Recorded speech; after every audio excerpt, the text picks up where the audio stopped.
ಭಾರತ ಮತ್ತು ಇಂಗ್ಲೆಂಡ್ ನಡುವೆ ಓವೆಲ್ನಲ್ಲಿ ನಡೆಯುತ್ತಿರುವ 5ನೇ ಟೆಸ್ಟ್ ಪಂದ್ಯದ 2ನೇ ಇನ್ನಿಂಗ್ಸ್ನಲ್ಲಿ ಟೀಂ ಇಂಡಿಯಾ ಭರ್ಜರಿ ಪುನರಾಗಮನ ಮಾಡಿದೆ.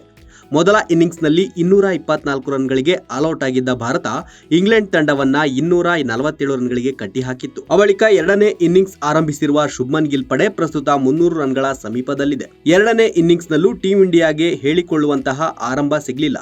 ಆರಂಭಿಕ ಕೆಎಲ್ ರಾಹುಲ್ ಹಾಗೂ ಸಾಯಿ ಸುದರ್ಶನ್ ಬೇಗನೆ ವಿಕೆಟ್ ಕಳೆದುಕೊಂಡ್ರು. ಈ ವೇಳೆ ನೈಟ್ ವಾಚ್ಮನ್ ಆಗಿ ಜೈಸ್ವಾಲ್ ಜೊತೆಗೂಡಿದ ಆಕಾಶ್ ದೀಪ್ ಶತಕದ ಜೊತೆಯಾಟಕ್ಕೆ ನೆರವಾದ್ರು. ಈ ವೇಳೆ ಜೈಸ್ವಾಲ್ ಶತಕ ಸಿಡಿಸಿದ್ರೆ ಆಕಾಶ್ ದೀಪ್ ಅರ್ಧ ಶತಕ ಗಳಿಸಿ ಔಟ್ ಆದ್ರು. ಭಾರತ ಮತ್ತು ಇಂಗ್ಲೆಂಡ್ ನಡುವೆ ನಡೆಯುತ್ತಿರುವ ಟೆಸ್ಟ್ ಸರಣಿಯಲ್ಲಿ ಇದುವರೆಗೆ ಒಟ್ಟು 18 ಶತಕಗಳ ಪಾಲುದಾರಿಕೆ ಕಂಡುಬಂದಿದೆ. ಇದು ಅತ್ಯಧಿಕ ಶತಕದ ಜೊತೆಯಾಟಗಳ ದಾಖಲೆಯಾಗಿದೆ. ಅಲ್ಲದೆ ಟೆಸ್ಟ್ ಸರಣಿಯಲ್ಲಿ 18 ಬಾರಿ ಶತಕದ ಜೊತೆಯಾಟ ನಿರ್ಮಾಣವಾಗಿರುವುದು ಇದೇ ಮೊದಲು.